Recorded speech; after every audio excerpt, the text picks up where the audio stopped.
Welcome back to Cityline. Did you know that Tacoma has a tool library?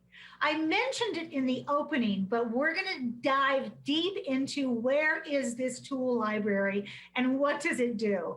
Please join me in welcoming Tori Brewster. She is the chair of Tacoma Tool Library. Hello there, Tori. Hey, how are you today? I am well, my dear. Thanks for being here. Thanks for having us. Thanks for thinking of us. Yeah, you bet. So for people who have not heard the phrase tool library or are kind of confused by it, what is a tool library? So we are just like a book library. Instead of books, we have tools. We've been open in Tacoma since 2016. And basically, members can borrow any of our 1,900 plus tools. We've got everything from hammer drills to hand weeders for a week. Use them, clean them, and return them to us when you're done. So just like the library. We are currently about 95% volunteer run with 5-person volunteer board, and we have one paid staff person. And since we've started in Tacoma, we've had over 2,000 members, and we've completed just over 21,000 loans. So when did you start in Tacoma? 2016, we were in a space in Hilltop briefly, where I think it's now a bakery that opened on MLK. And then we were in the Lincoln district from 2017 until just last year. And now we are in downtown Tacoma. And you are located in an interesting area. We were talking before we came on the air about, you're going to reveal where this is. And it's very unlikely in terms of the name of the building, but also the visual that comes to mind. So tell us where you're located. So we just moved into the second floor of the main branch of the Tacoma Public Library in downtown Tacoma. For people familiar with the library, we are located in the kind of right by the reference desk on the second floor. So there's a bunch of microfiche cabinets, and then now the Tacoma Tool Library lives there. So when I think about Tacoma Main Branch Library, it is incredibly tidy and neat. Yes. And very pristine.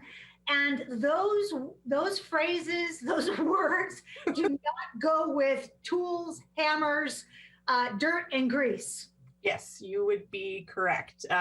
So the space is going to be remodeled. I think the second floor will look very different at the end of 2021. But yes, we are very aware that we are the messiest thing in that building right now, and are frequently apologizing. We feel like we're too loud, and they're fine. They're like, "You're fine. You're good. You're not too loud." But we're like moving wheelbarrows, and we've got stacks of shovels and rakes in big piles, and it's just, I still at least have the feeling of being in a library that's been ingrained in me since a little kid. So same thing. I want to be quiet and tidy and put things away, and it's just not us. It's not us in our space. So we're kind of trying to adapt to being in that space. So you just said, you said rakes. And so let's talk about, give us an example of those, not all of them, but of course, just a smattering of those 1,900 tools. And then where do these tools come from?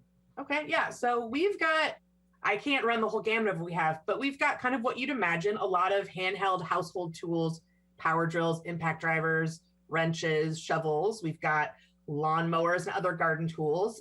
We even have some automotive tools like circuit testers and kind of ramps and jacks for your car. And we've got table saws, air compressors, ladders, wheelbarrows. And we also have, surprisingly, people don't think about this when they think about tools, but we have a pretty nice collection of sewing machines as well. So that's kind of exciting. People don't usually know that those are there. We have recently gotten some donations that we're super excited about: a battery-powered nailer, some large pipe clamps, some additional belt sanders, and a floor edge sander. And kind of the fun thing about all of our tools is that 100% of them have been donated by the community. We've never bought a tool. They've all come to us from Tacoma. What happens a lot is someone will call us and they have literally an entire garage that they want to donate. And that's kind of fun. We get to sort through everything they have. And we have a great partner in Habitat for Humanity. They help us recycle all the tools that we can't use or we can't fix up. So they take them and kind of divert them from the waste stream that way. So give us an example of some, excuse me, some of the most popular tools that people are checking out for a week. So the like coveted most tool we have is the pressure washers. Everybody wants those always. And sadly, we had 3 and now we're down to 1. So it's literally like the golden ticket of tools that people love to check out. Lawnmowers are really popular. I know that I have a pretty small grass area, and so it didn't make any sense to own a lawnmower when I really only have to mow the lawn a few times a year. Drills are popular, table saws are very popular, and miter saws are pretty popular as well. So what are your members telling you about things that are they fixing things around the house, or are they creating projects, or is it kind of one project leads to another? I think that is usually what happens is one project leads to another. I was thinking recently about a couple that had joined just because they wanted to remove this kind of like vinyl tile that was around their bathtub. And one thing led to another. And yes, they used tools from the tool library to remove the vinyl tile. They also ended up replacing the bathtub, repainting the whole room, and redoing the entire floor of their bathroom. So they sent us some pictures of like, well, here's where we started. And here's the end. We did everything. So I think the pandemic in general has everybody taking care of stuff around the house. Some of the projects we've seen this year is a lot of outdoor stuff because I think people trying to spend more time outside. So a lot of porch and deck improvements, people getting into kind of sustainable landscaping. Obviously, people building a lot of garden beds this year. But yeah, people have done stuff from whole kitchen remodels to we had one member who built this really beautiful custom all wood bar cart, and he actually ended up winning a woodworking competition with it. Wow. Yeah. Okay. So when I think about a tool library, because I used to have a tool library in a place that I used to manage, how has the pandemic affected that in the sense of safety protocols that you're putting in place to keep the staff and the customers safe? Yeah. So when COVID hit, we took it very seriously. We thought about our staff, our volunteers, our members, and kind of reading all the recommended guidelines last year, we realized that the space we were in the Lincoln District was really too small to safely practice social distancing. We didn't think it was safe to have members, lining up outside. And we wanted space to sanitize the tools and make sure that we could all be socially distanced. So we shut down our physical location in March 2020. And we took a month off to figure out how we could still operate in Tacoma safely for everybody. And we actually decided to become a tool delivery service. So all of last year, we amped up our website, made sure our inventory was great online. We set up this reservation process, and basically our staff person, Jeff, drove around Tacoma delivering tools to people's houses, which was great. Like, we weren't sure how it would go, but people really responded. They were appreciative that we figured out a way to keep them safe while still getting them the tools they needed for all of these projects that everyone's working on during the pandemic. And we thought it was kind of interesting. The people who were using the Loop tool library were using it a lot more than in years before. And so even though our membership kind of dipped a bit in terms of how many people, the people who were there were using it all the time. The usage of the tool library only decreased by 20%. So people were checking out stuff a lot. And as far as how we're dealing with stuff now, we still are keeping our physical location closed. We've still been doing deliveries, but on March 17th, we're going to open up curbside pickup at the downtown location, which we're really excited about because we think we'll be able to serve more people. We're gonna have a schedule that's kind of different days of the week, different times of day to try and be open during everybody's changing schedules. And we've moved our open hours to be virtual. So now every Wednesday you can log into our Zoom and you can ask questions about the tools we have. You can ask our volunteers about projects that you're working on to kind of get advice. And so we've kind of moved everything virtual to try to be as safe as possible with what's happening with COVID.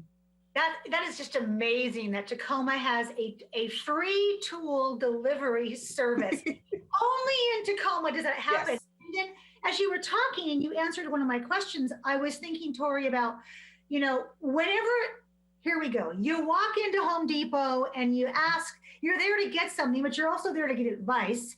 And it Right. sounds like the tool library also has those people that, when I walk in or when I pull up and I want to get a table saw, the person maybe who I am picking it up from, or maybe somebody on that Zoom on Wednesday can tell me how to use it. Yes, yes. And we really encourage people to drop into these Zooms because there's volunteers who help staff them. They're all from home, whatever. And our staff person is always there, but they do have like a wealth of knowledge. And what we found is that a lot of people come to the tool library, maybe they're first time homeowners or they've moved into an older house. And there's kind of this generational knowledge gap when it comes to tool usage. And so if they're anything like me, they've done some Googling, they've watched a few YouTube videos, and they kind of think they know what they need to do to fix it. And at least every time I've come in and I've said, hey guys, I'm going to work on this, the volunteers have said, have you thought of this? Have you thought of this? Actually, maybe this tool would be better than the one you're thinking of. And so we do have people who will help you kind of figure out exactly what you're trying to do and to make sure as much as we can that you're doing it safely. So, okay. So how do I become a member? Because who would not want to be a member? So becoming a member is pretty easy. You can, right now, you would be able to come into our space and sign up, but right now you can go to our website, which is tacomatoolllibrary.org. And we actually made a video that kind of walks you through all of the processes to sign up. You can also call us and we're happy to help you sign up over the phone. You have to be over 18 just because of liability issues. We want to make sure you can legally sign a liability waiver for using tools. But that's it. Membership is a suggested donation only. The average donation is about $40 for the year, but we never turn people away for lack of funds. That is incredible. So how can people in our community support the Tacoma Tool Library? There's lots of different ways. Of course, donations are always appreciated. We've been really fortunate. We have great partners who've given us some grants, such as Sustainable Tacoma, the Greater Tacoma Community Foundation. But community support is really how we survive, and all donations and memberships are fully tax deductible. Also, people can check out our list of tools that we need, which is on the donate page on our website to see if maybe there's something in your garage that you're not using that we could use. And we're always looking for volunteers. Right now, specifically, we're looking for people to join our board, and it's all being done virtual. So there's no in-person meetings. And I want to say you do not have to know about tools to volunteer with us. I have been volunteering for 3 years, and I am still like such a novice when it comes to tools. But I think the best thing that we could ask from our community is just to check us out, look at our website, join, tell your friends. We feel like we've been around for about 5 years and I meet people and they're like, what? I've never heard of this. And I'm like, oh, it's such a great resource. Like, even if you only use it a couple times, it will save you money. And honestly, you meet so many people who are working on really fascinating projects. So it's worth dropping by. I want to say thank you so much for spending time with me today and just spreading the good news about the tool library, and want to have you back on, especially as we start to get into the summer months. Yes. People are really outside doing projects, because I'm sure you're going to have a need for more tools, so we'll do a shout out then. Tori, thank you so very much. Thank you so much. This has been great. My pleasure. We have much more to come on Cityline, so don't go away. We'll be right back.